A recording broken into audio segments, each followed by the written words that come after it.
Hey guys, and welcome to my Minecraft tutorial for noobs. This will give you a quick basis on how to play on my server. Just get you quickly started, give you some tricks that I know, just some quick, easy to learn commands so you can just get right into the action. So you spawn right up here. You're gonna have to ask me to put you in creative mode. It's just my protection from the average troll. Over here, this is the main city where I need help first. This is where I need building. As you can see, we got some pretty cool buildings. This is built by Marshmallow Dream, some girl that lives in the Netherlands. I don't know. She found us through the Minecraft forums. Just some other stuff right here.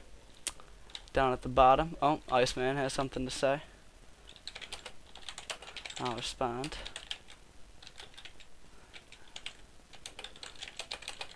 Well, now you guys know how to keep fire burning. You lay down another rack and you put fire on top of it. Another rack, fire. Mind you, you cannot get fire without Spoutcraft in your inventory like that. You would have to have it given to you by a moderator or an admin. It's just my commands don't really work, so you can't give yourself items yet. But you will be able to eventually. But right now, the only way you can get like fire like that is if you use flint and steel and set it on fire yourself. But alright, I was looking for Iceman, but I can't find him. Oh no, that's probably Buddha. It is Buddha. But as you can see, if you light that, it will stay on fire forever, never go out. If you lay something down like next to it, it will go out eventually. Well, basically, Minecraft is where you build anything that you want. You can go up. It doesn't have to be structurally supported at all. Blocks can float. Does not matter. There are a few commands that I like, such as /top. Brings you to the top, exactly above you. I'll say there's a wall here. I don't want to break it, but I want to get through it. /through. That one's pretty cool. See right here, it's a perfect example of when you should use /through. Or /jump.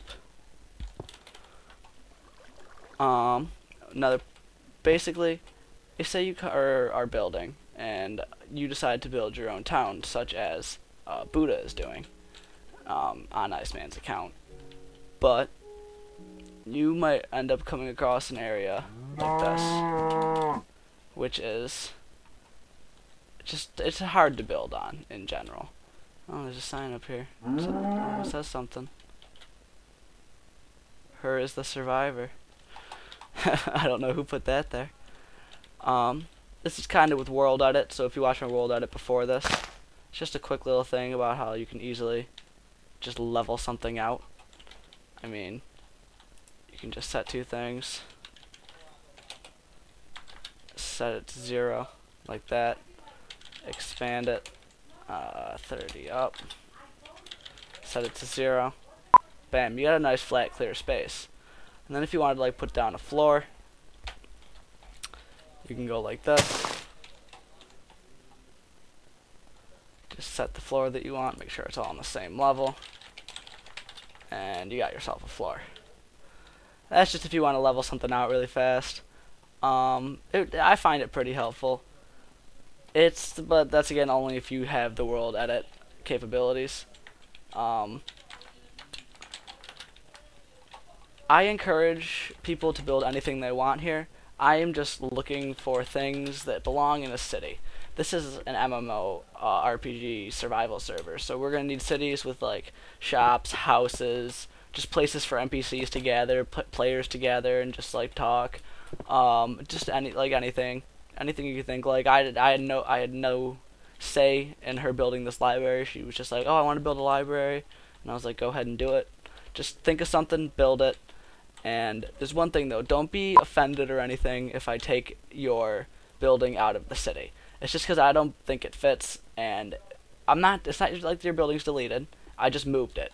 And when we get my friend server hooked up, we're gonna have teleportation between servers, so your house will be there.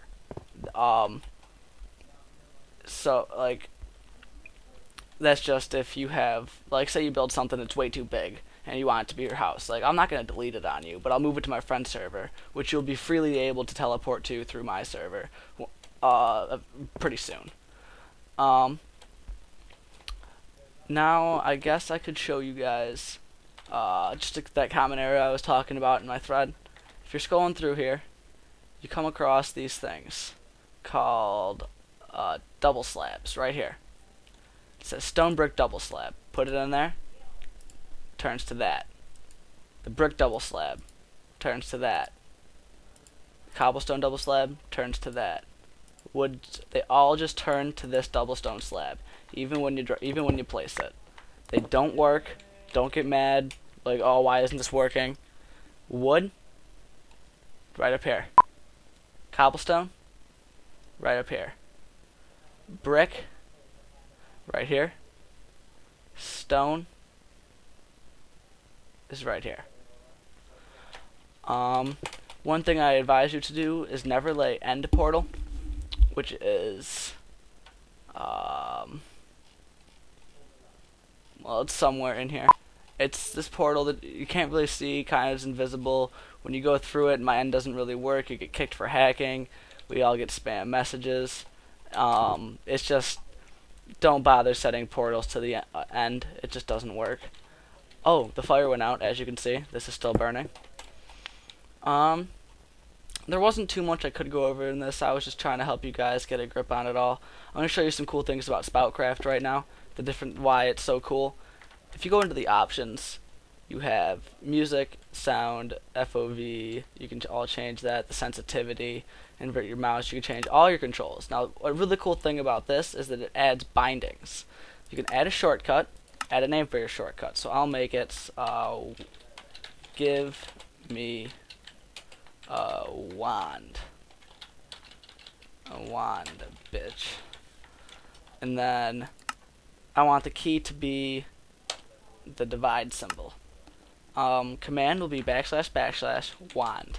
Now, whenever I press the divide symbol, make sure you click add command, otherwise it will not work. Click done. Now, every time I press this divide button, I get a wand. It works every time. This is a binding right here, fireball. This is a binding.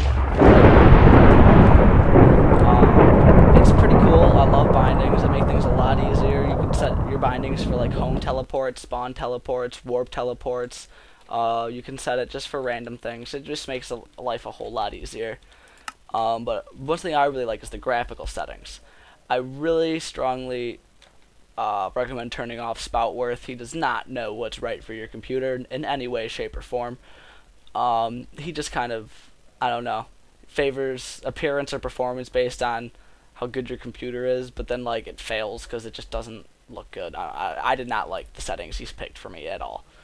So I'd like to choose graphics fast. You can turn on the grass to be fancy, the biome colors. Just look through all these. If you hold them on there for a little bit, you will get something that will describe what each option does.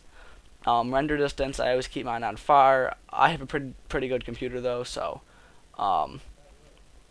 it can run pretty good. Like with this performance setting, like the dynamic updates,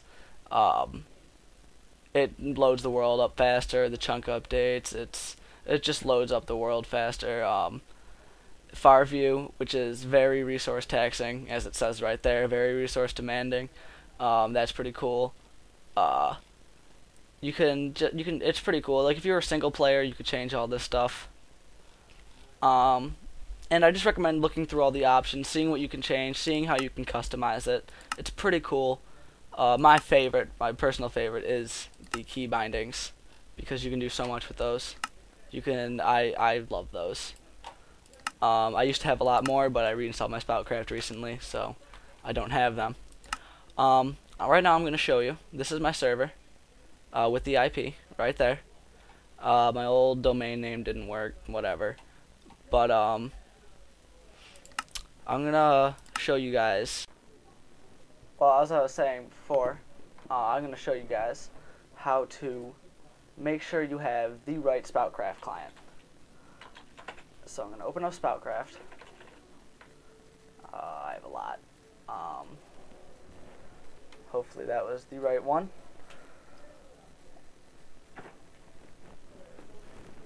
Wait till it loads up.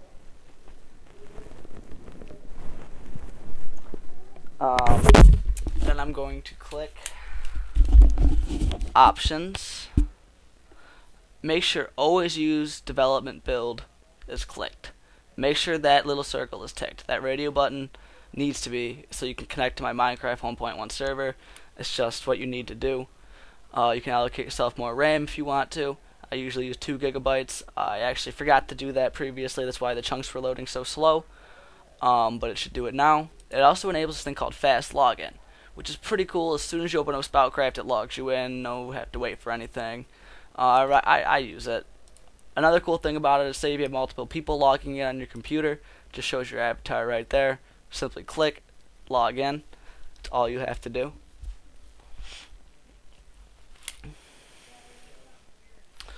I'm about to show you something else that's really cool about Spoutcraft. I absolutely love this feature. It's in the multiplayer. You click server list. Minecraft doesn't have a server list, but Spoutcraft does. These are just random servers that people have submitted to Spoutcraft.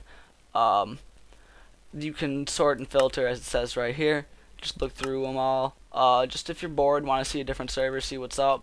Maybe you're bored, want to go grief some servers, be a troll, who knows. You can just search here without having to search through all the hassle of going through the Minecraft forums and dealing with that. I mean, no one likes to do that. That should be about it for this tutorial. I hope you guys took something out of this. Have a good night, Tati.